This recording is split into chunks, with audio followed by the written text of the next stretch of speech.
You ask Tiger to solve. This deals with linear equations with one unknown.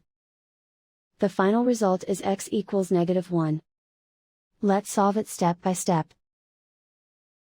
Group all x terms on the left side of the equation. Subtract 5x from both sides.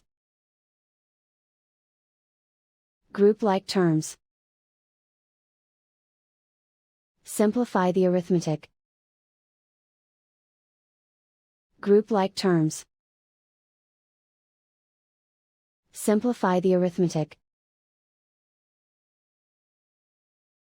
Group all constants on the right side of the equation. Subtract 6 from both sides.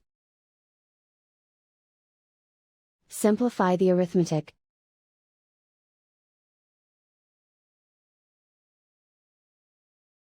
Isolate the x.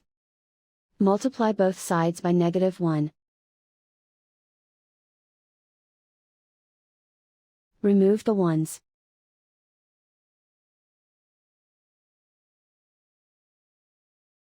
And so the final result is x equals -1.